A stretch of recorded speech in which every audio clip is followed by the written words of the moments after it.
সেই বাবা সমস্ত আমি ধাৰাবাহিক ভাগৱত পাঠ অনুষ্ঠানৰ খুব সুন্দৰভাৱে আমি আগবঢ়াই লৈ যোৱা হৈছে।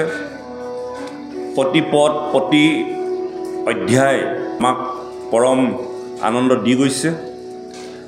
কৃষ্ণৰ কৃপাত যাবে ভৈল সাধু সংগত তেবে হৰি কথা শুনে কৰি মহা ৰংগত। কৃষ্ণৰ কৃপা হ'লেহে তেনেকুৱা এজন সাধুৰ সংগ বা তেনেকুৱা এজন ভাগৱতী লগ পোৱা যায়। এয়া হ'ল ভগৱন্তৰ ইচ্ছা। তাত পাছে গোবিন্দ তমিলে প্ৰেমৰতী তেবে কীত কীত হৈয়া এৰাৱে দুৰ্গতি। তেনেকুৱা এজন সাধু লগ পোৱাৰ পাছত আপোনাৰ জীৱনত কি লাভ হ'ব? কি লাভ হ'ব? দুৰ্গতি দূৰ হ'ব। এতিয়া জানিব লাগিব আমি দুৰ্গতি সম্পৰ্কে। বা সমস্ত জীৱনত দুখ আহক, যন্ত্ৰণা হওক, কিন্তু দুৰ্গতি নাহক। দুৰ্গতি বৰ বেয়া বস্তু। কথাটো গম পাইছেনে? শব্দবোৰ অৰ্থবোৰ জানিব লাগিব। আপোনাৰ জীৱনত যন্ত্ৰণা আহিব পাৰে, দুখ আহিব পাৰে, আপুনি চকু পানীয়ে বাট নেদেখা হ'ব পাৰে। এয়া বৰ ডাঙৰ কথা নহয়। এদিন সেই দুখ আঁতৰি যাব। কিন্তু যদি জীৱনত কেনেবাকৈ দুৰ্গতি হয়, দুৰ্গতিৰ পৰা কিন্তু আপুনি উদ্ধাৰ হ'ব নোৱাৰিব। তাৰমানে গতি এটা পথ যদি বেয়া পথত আপুনি ভৰি দি দিয়ে, সেই পথৰ পৰা কিন্তু আপুনি জীৱনত ঘূৰি আহিব নোৱাৰিব। দুৰ্গতি, এই দুৰ্গতিৰ পৰিভাষা কোনে কৈছিল? ৰামচন্দ্ৰই ৰাৱণক কৈছিল। ৰাৱণক এদিন কৈছিল যে তুমি দুৰ্গতি, এদিন তোমাৰ দুৰ্গতি হ'ব। তুমি যি আজি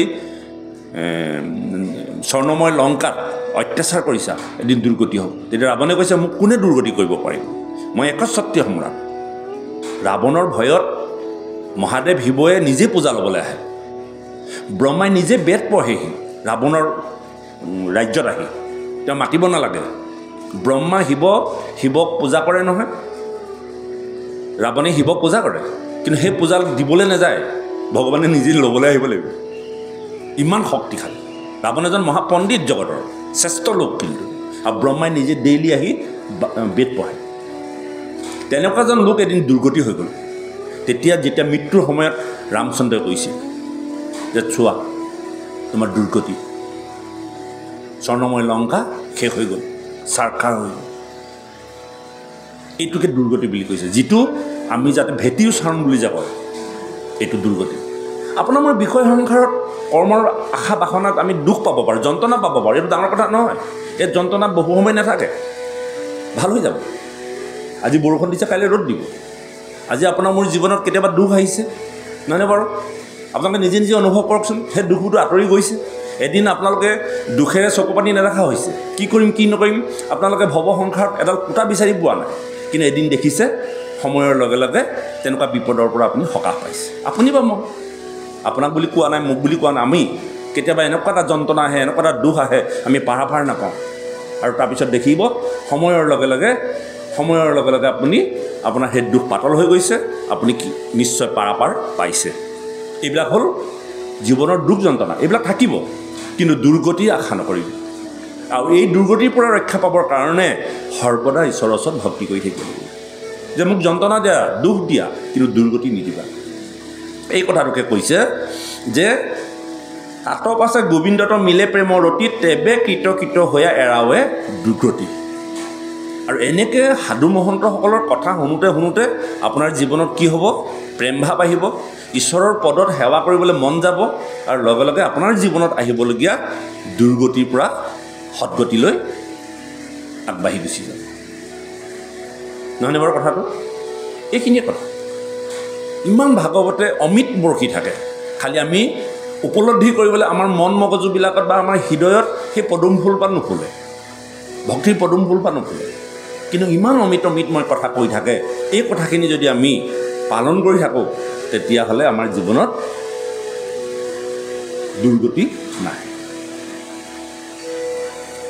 হে ৰাম এতেকেহে ভকতি কলভি বাৰস্থান, কহিলোহু সাধু সংগ বিনে নাহি আন। এবে বন্ধ কথা মুত কয়ো মুনিব, তাক প্ৰজাপালক কল্পান্তে সৃষ্টি কৰ। হে ৰাম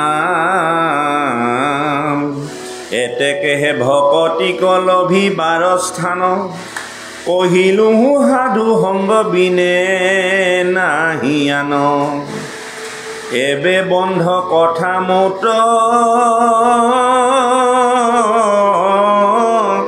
কয়ো মুনি বৰ কাক প্ৰজা পালক কল্পান্তে সৃষ্টি কৰ হে ৰাম পৃথিৱীৰ অৰ্ধে ঊৰ্ধে আছে কত লোক তাত তাৰ থিত প্ৰমাণক বুজায়ো কমুক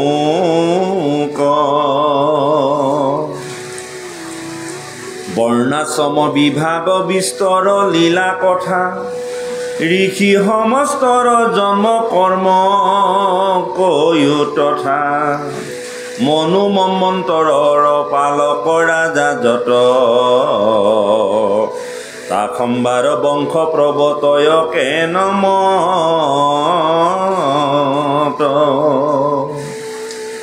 ছেদজ অন্দজ উদ্ভিদজ প্ৰাণীগণ জৰায়ুজ হমে কৈও বিভাগ কথন হে গুৰুদেৱ মোৰ আৰু সংশয় বাঢ়িছে এতিয়ালৈকে যিমানখিনি কথা ক'লে বা গুৰুদেৱে বিদুৰ আগত প্ৰকাশ কৰিলে সমস্তখিনি কথা শুনাৰ পাছত আনন্দ হ'ল এইবাৰ আনন্দ মনেৰে বিদুৰে মৈত্ৰেয় ঋষিৰ চৰণত দণ্ডতে পৰি পুনৰ আৰু প্ৰশ্ন সুধিছে হে গুৰুদেৱ মোৰ জানিবৰ মন গৈছে এই সংসাৰত জীৱবিলাক কেনেকৈ বন্ধত পৰে আৰু এই প্ৰজাবিলাকক কেনেকৈ সৃষ্টি কৰি পালন কৰিছে ঊৰ্ধে কিমান আছে অৰ্ধে কিমান লোক আছে আৰু বৰ্ণাশ্ৰম বিভাগত কেনেধৰণে বিস্তৰ লীলা কৰিছে ঋষিসকলৰ জন্ম কৰ্ম সম্পৰ্কে মোৰ জানিবলৈ মন গৈছে মনু মন্বন্তৰ কেনেকৈ পালন কৰিছে তেওঁলোকৰ বংশবিলাক কেনেকৈ প্ৰৱৰ্তন হৈছে আৰু জীৱবিলাক অণ্ডজ উদ্ভিদ জৰায়ুজ এইবিলাক কেনেকৈ সৃষ্টি হৈছে এইবিলাক কথা মোৰ জানিবলৈ বৰ মন গৈছে কি জানিবলৈ মন গৈছে কি হৈছে এইটো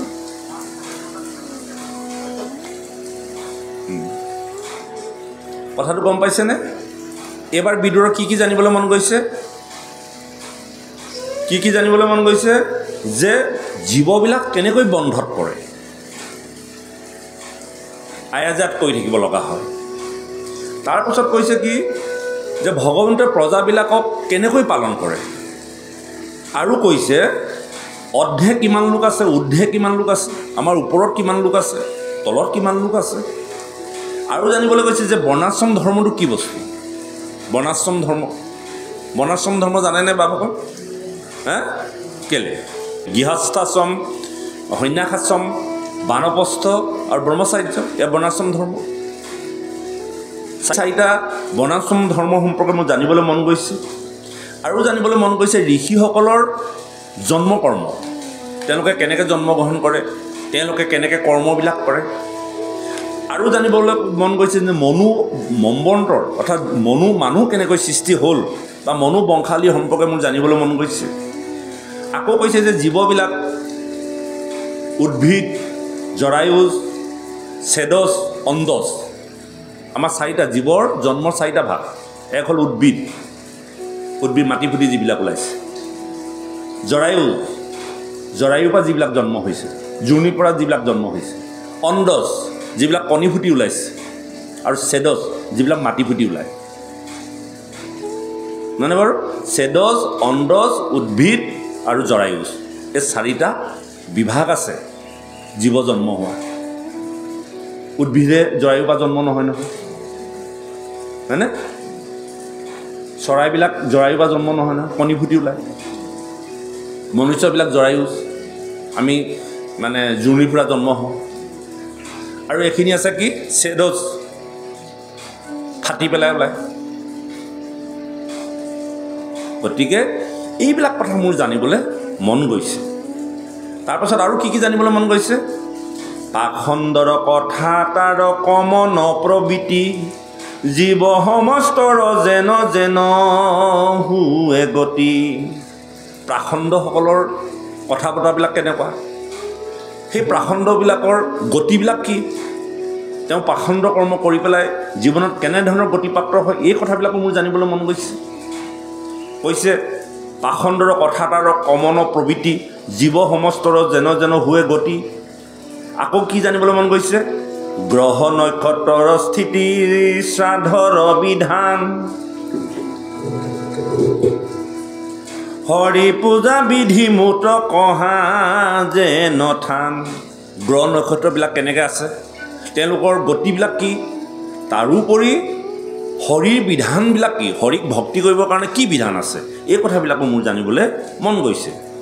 আৰু কি জানিবলৈ মন গৈছে যে পিতৃ শ্ৰাদ্ধবিলাক কেনেকৈ কৰা হয়, ইয়াৰ বিধান কি আছে শাস্ত্ৰত, এই কথাবিলাকো মোৰ জানিবলৈ মন গৈছে।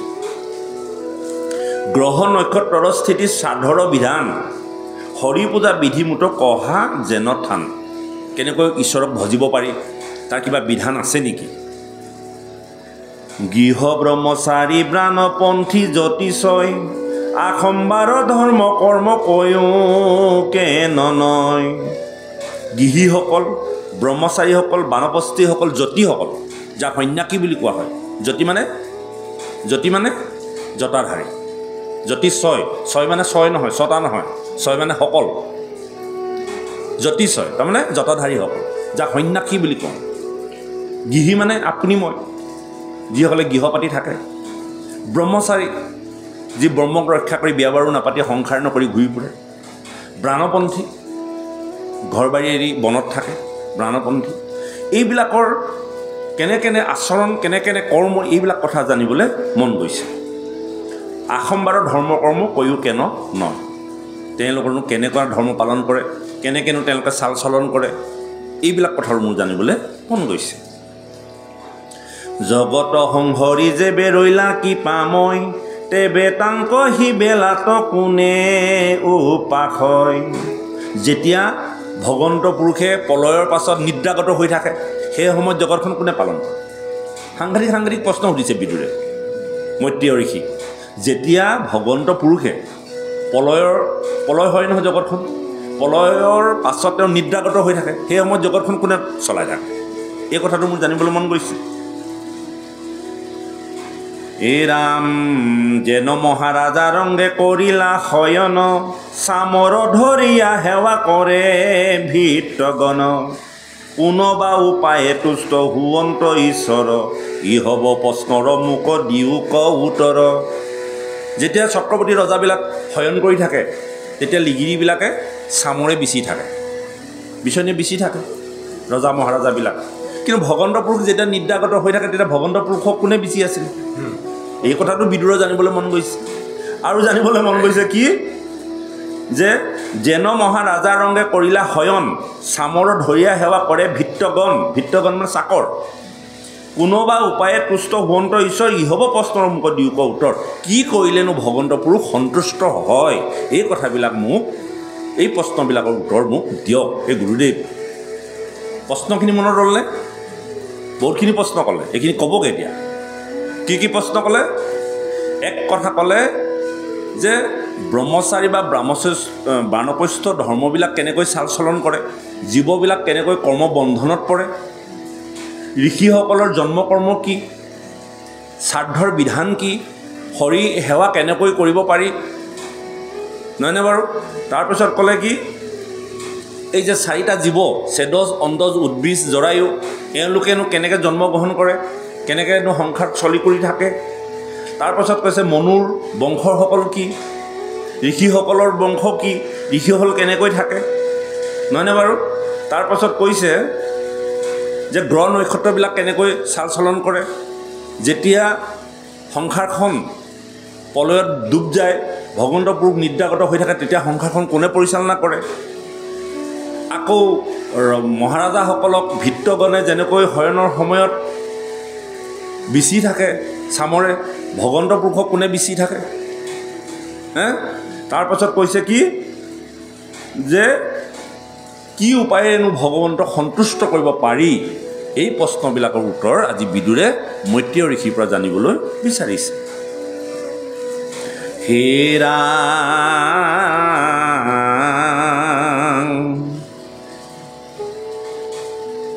যেন মহাৰাজা ৰংগে কৰিলা শয়ন চামৰ ধৰিয়া সেৱা কৰে ভিত্ৰগণ কোনোবা উপায়ে তুষ্ট হুৱন্ত ঈশ্বৰ ই হ'ব প্ৰশ্নৰ মুখ দিও ক উত্তৰ অনুব্ৰত শিষ্যত দয়ালু গুৰু ছয় নুপুচা কথা ক মাতি আপুনি কয়।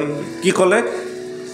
যেতিয়া শিষ্যজন ভাল হয়, গুৰুৰ আনুগত্য হৈ থাকে, তেতিয়া গুৰুক নুসুধাকৈও কেতিয়াবা গুৰুৱে উদযাচি কথা কয়।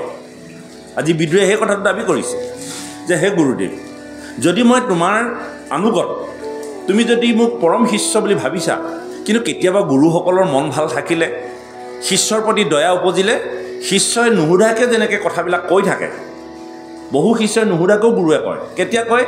সেই শিষ্যজনৰ প্ৰতি যেতিয়া দয়াভাৱ থাকে বা শিষ্যজনে যেতিয়া গুৰুৰ পৰা জানিবলৈ ইচ্ছা কৰি থাকে, তেনে শিষ্যকে কথা কয়। যিজন শিষ্যই গুৰুৰ পৰা কথা শুনিবলৈ জানিবলৈ ইচ্ছা নকৰে, কৈ থাকিলেও মন নিদিয়ে, তেনে ছাত্ৰ বা তেনে শিষ্যক গুৰুৱে কেতিয়াও কথা নকয়। কিন্তু কেতিয়াবা এনেকুৱা শিষ্যক কথা কয়, সেই শিষ্যৰ প্ৰতি যেতিয়া গুৰুৰ আনুগত্য থাকে, মৰম থাকে, দয়া থাকে, তেতিয়া তেওঁ জীৱন ধন্য হওক বুলি নুসুধাকৈও বহু কথা শিষ্যজনক কয়। সেই কথাটোকে আজি কৈছে বিদুৰে যে হে গুৰুদেৱ, যে অনুগত শিষ্যক যেনেকৈ গুৰুৱে নুসুধাকৈ কথা কয়, মোকো আজি মই সোধা প্ৰশ্নখিনি বাদেও আৰু যদি কিবা কথা আছে, তেন্তে হে গুৰুদেৱ মোক দয়া আৰু কৃপা কৰি এই কথাখিনি জনাওক। এই কথাটোকে ইমান ধুনীয়াকৈ কৈছে বাক্যশাৰীত যে অনুব্ৰত শিষ্যত দয়ালু গুৰু ছয়। অনুব্ৰত শিষ্য যেনেকৈ গুৰুসকল দয়া পৰ্বক হৈ থাকে, নুপুচা কথা ক মাতি আপুনি কয়। নুপুচা মানে নুসুধা, নুপুচা কথা ক মাতি আপুনি কয়। সেই তেনেকুৱা এজন যদি আমি শিষ্য হ'বলৈ যত্ন কৰিব লাগে, বাবাই সমস্ত আমি গুৰু বোলোৱাতকৈ শিষ্য হ'বলৈ যত্ন কৰিব লাগে। আমি গুৰু হ'বলৈ বেছি যত্ন কৰোঁ, কিন্তু শিষ্য হ'বলৈ আমি নিবিচাৰোঁ। সেইকাৰণে কৃপালু মাধৱ মহাপুৰুষে এই কথাটো কৈছিলে যে জগতৰ সমস্তজন গুৰু, শিষ্য কেৱল মই। সদায় কথা জানিবলৈ শুনিবলৈ হেঁপাহ কৰিব লাগে। এইটো জীৱনৰ আটাইতকৈ ডাঙৰ ভাল লক্ষণ। আৰু আপুনি জানিবলৈ শুনিবলৈ বিচাৰিলেহে আপুনি আনক ক'ব আৰু জনাব পাৰিব। ভাগৱত ক'বলৈ যোৱাৰ আগত আপুনি ভাগৱত শ্ৰৱণ কৰিব লাগিব। আপুনি ডাইৰেক্ট ভাগৱত ক'ব নোৱাৰিব। ক'ৰপৰা ক'ব? আপুনি শুনাই নাই। সেইকাৰণে আমি কওঁ, মহন্তৰ মুখে কথা শুনা প্ৰথম মত, তেৱেহে পুৰুষে পায় ভকতিৰ তত্ত্ব।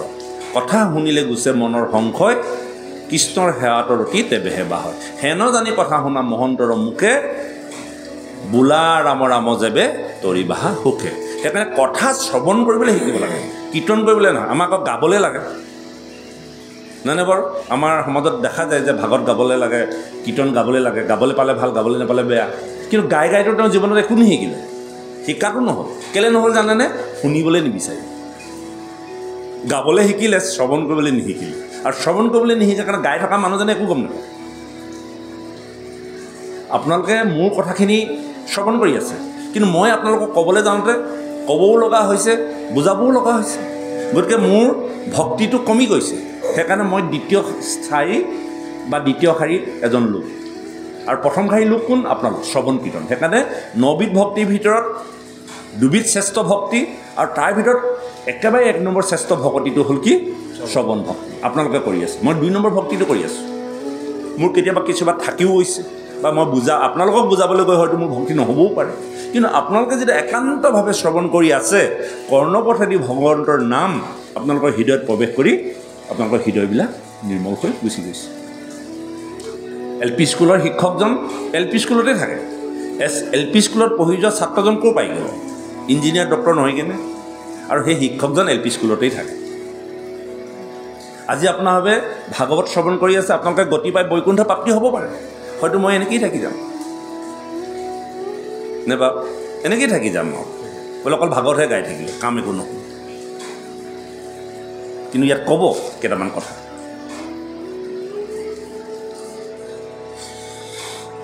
হে ৰাম, বুজি পোৱাত অসুবিধা হৈছিল? হা? হে ৰাম এতেকে আমাক নিজ ভিত্ত বুলি ধৰি ইটো কথা ছয় কহি উক কৃপা কৰি তোমাৰ আশ্ৰয় লাভ ছয় স্বৰূপত যজ্ঞ দান তপব্ৰত কৰে যত যত উটি ভাগু ইহাৰৰে নোক সমনুই হৰি ভক্তি দান দিলে যিটো ফল হুই তপ জপ যাগ যজ্ঞ পূজা পাতল কৰি জীৱনত যিমান পুণ্য হ'ব কিন্তু এজন লোকে যদি কাৰোবাক হৰি ভক্তি দান দিয়ে তাৰ এটা কামো তাৰ সমান হ'ব নহয়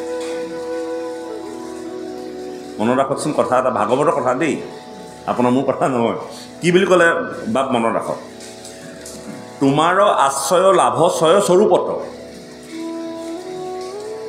যজ্ঞ দান তপব্ৰত কৰে যত যত উটি ভাগু ইহাৰৰ ৰেণুক সম নুই ৰেণু সমানো নহয় সেই যজ্ঞবিলাকৰ হৰি ভক্তি দান দিলে যিটো ফল হয় এজন লোকক যদি কেনেবাকৈ হৰি ভক্তি দান দি দিব পাৰে ঈশ্বৰে সেৱা কৰিব পৰা ব্যৱস্থাটো যদি কৰি দিব পাৰে সেইবিলাক সকলো শেষ হৈ গৈছে কোটি কোটি ৰেণু তাৰ সমান হ'ব নোৱাৰে আৰু সেই উদ্দেশ্যে আপোনাৰ হ'ব ভাগৱত শ্ৰৱণ কৰাই থকা হৈছে ভাগৱতৰ মাত লাভ লোকচানৰ কথা আহি আছে ন খেতি কৰিলে লাভ লোকচান লাগিব ন আমাক বোলে কিমান পালোঁ বোলে হাল বাই আছোঁ কেলে বা বাই আছোঁ ভাগৱত গাই আছোঁ কেলে বা গাই আছোঁ আপোনালোকে শুনি আছে কেলে বা শুনি আছে এইবিলাকৰ যদি হিচাপ ভাগৱতে দিছে আপোনালোকে যদি নিষ্ঠাৰে শ্ৰৱণ কৰে আপোনালোকে কোটিপ্ৰাপ্ত হ'ব আৰু আমি যদি সদাচাৰে যদি আপোনাৰ হ'ব হৰিভক্তি দান দিব পাৰিছোঁ সেই যাগ যজ্ঞ পূজা পাতল নকৰি কোটি কোটি পুণ্য মূল সাধন হৈ যায় চাওক কথাবিলাক সেইকাৰণে ভাগৱত ক'বলৈ দৌৰি দৌৰি আহোঁ ভাগৱতত পাইছোঁ এইবিলাক কথা আমি আমাৰ স্থানত থাকি আমি পুণ্য অৰ্জনৰ কাৰণে চেষ্টা কৰিছোঁ বা ঈশ্বৰ গতিৰ কথা চিন্তা কৰিছোঁ আৰু আপোনালোকে আপোনালোকৰ আসনত বহি আপোনালোকৰ কামটো কৰক আপোনালোকে শ্ৰৱণ কৰক একান্তভাৱে কোনে গাইছে কি গাইছে এইবোৰ দৰকাৰ নাই ঈশ্বৰৰ কথা গাইছিল ইয়াততো গ্ৰাম্য কথা পতা নাই গতিকে শ্ৰৱণ কৰি থকা সময়ত যদি আপোনালোকে একাগ্ৰভাৱে যদি ঈশ্বৰৰ চৰণত মনটো দি পেলাই শ্ৰৱণ কৰে এখন বজাৰহে প্ৰত্যেকে আপোনাৰ কুশলা চোৱা যে বেটেবে নেৰিবাহ যোগ ধৰ্ম আপুনি আপোনাৰ স্থানত বহি আপুনি গতি আমি আমাৰ গতিবিলাক প্ৰাপ্তিৰ কথাহে চিন্তা কৰিব লাগে আমি ভাবিব নালাগে যে সমাজত আমি পণ্ডিতালি কৰিম তেতিয়াহ'লে আপুনি জিৰ' হৈ যাব নাই বাৰু যিকণ সময় পাইছোঁ যিকণ সময় মই বাপক কৈছোঁ যে বৰষুণ যিমান দিয়ক যামেই আৰু নগ'লে সদায় কম আপোনালোকক আগতীয়াকৈ মই জনাই দিম আপোনালোকে কেতিয়াও নাহিব বুলি নাভাবিব শিল দিলেও আহিব বাক্যাধীন হৈ আছোঁ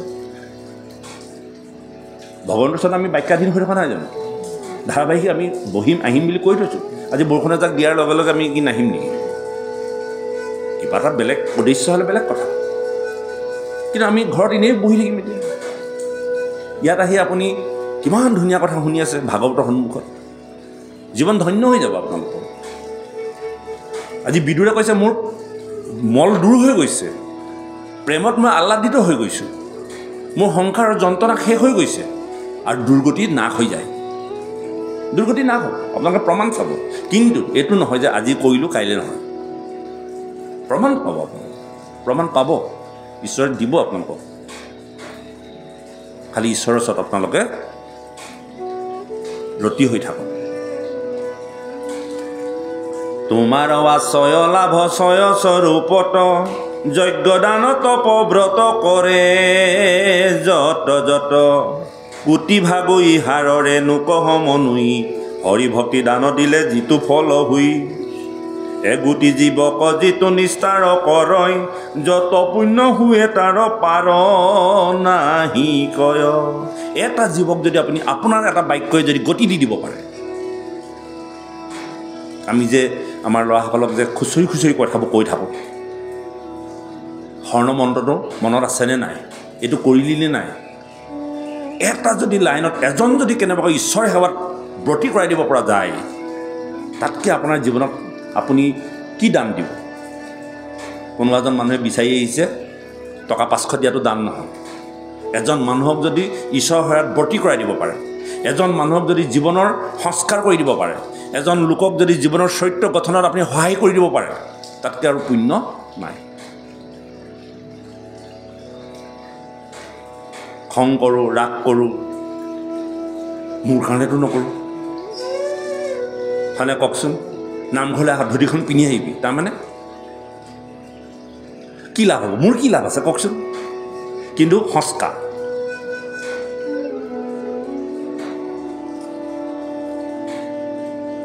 আমি জীৱনত ভাগৱতে কৈ আছে সতী সন্তানৰ বেয়া হোৱাৰ মূল কাৰণটো হ'ল পিতৃ মাতৃ। আৰু সতী সন্তানৰ হেনো পিতৃ হেনো শত্ৰু, মাতৃ হেনো বৈৰী। কেনেকৈ? আৰু এই পিতৃ মাতৃয়ে সন্তান জন্ম দি সন্তানৰ বৈৰী কেনেকৈ হ'ল? যদি সন্তান জন্ম দি সন্তানক সংস্কাৰ কৰিব নোৱাৰিলোঁ, তেতিয়াহ'লে আমাৰ নিচিনা পাপী, আমাৰ নিচিনা শত্ৰু আৰু জগতত নাই। আজি আমাৰ সেইটোৱে হৈছে, আমি সন্তান জন্ম দিবলৈ শিকিলোঁ, কিন্তু সংস্কাৰ দিবলৈ নিশিকিলোঁ। আৰু সংস্কাৰ এতিয়া দিলে নহ'ব, সৰুৰ পৰাই দিবলৈ নিশিকিলোঁ। আৰু নিশিকাৰ কাৰণে আজি সন্তানবিলাকৰ শত্ৰু আমি।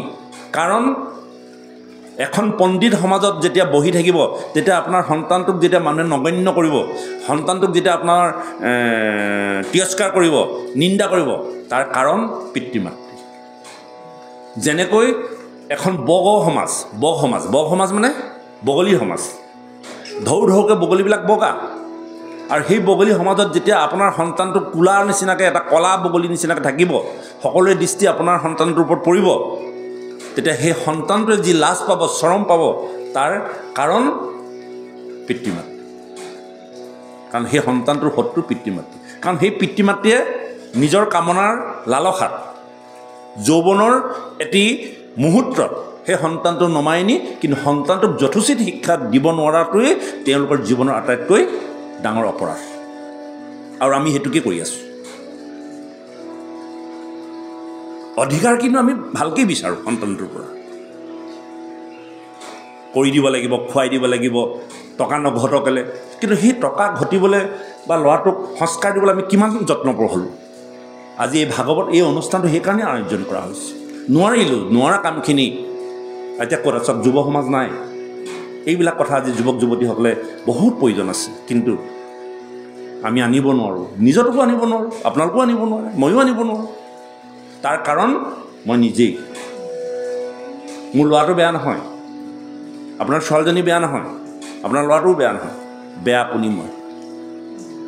আৰু সমাজখন এনেকুৱা এখন মঞ্চ দিব নোৱাৰিলোঁ। আৰু আজি দিবলৈ গৈও আমি ব্যৰ্থ হৈছোঁ নাই বাৰু?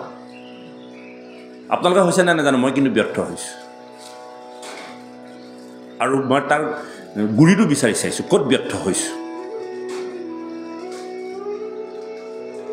গতিকে অকণমান গভীৰকৈ চাবৰ হৈ গ'ল। গতিকে এই কথাকেইটা যেতিয়ালৈকে আমি উপলব্ধি কৰিব নোৱাৰিম, বা আমাৰ নিজৰ সত্য সন্তানবিলাকক, আৰু আমি প্ৰত্যেকজনেই আমি ভোগবাদী আচলতে, আমি নিজে কণ্ট্ৰল কৰিব নোৱাৰোঁ, নিজে নিয়ন্ত্ৰণ কৰি দেখুৱাব নোৱাৰোঁ। ল'ৰা ছোৱালীক কেনেকৈ ক'ব? হয়নে কওকচোন? দাঁত সৰিল, কঁকাল পৰিল, কিন্তু এতিয়াও আমাৰ সেই স্বভাৱগত দুখবিলাক আমি আঁতৰাব পৰা নাই। আৰু ল'ৰাটোক সদায় দুখ দি আছোঁ। ল'ৰা ছোৱালীবিলাক বহুত ভালেই হৈছে তুলনামূলকভাৱে আমাতকৈ। বহুত উপলব্ধি কৰিবলগীয়া সময় আহি পৰিছে। আৰু এইটোৱে এতিয়া সমাজৰ জ্বলন্ত সমস্যা হৈছে। অকল আপুনি মই নহয়, প্ৰত্যেকজন পিতৃ মাতৃ ভুগি আছে এতিয়া। তাৰ ভিতৰত ক'ৰবাত কেনেবাকৈ। আৰু চাব, যদি আমি সংস্কাৰ দিব নোৱাৰোঁ, যদি ঈশ্বৰমুখী কৰিব নোৱাৰোঁ, জীৱনত যিমানেই কৰ্ম কৰক, ফল নধৰিব।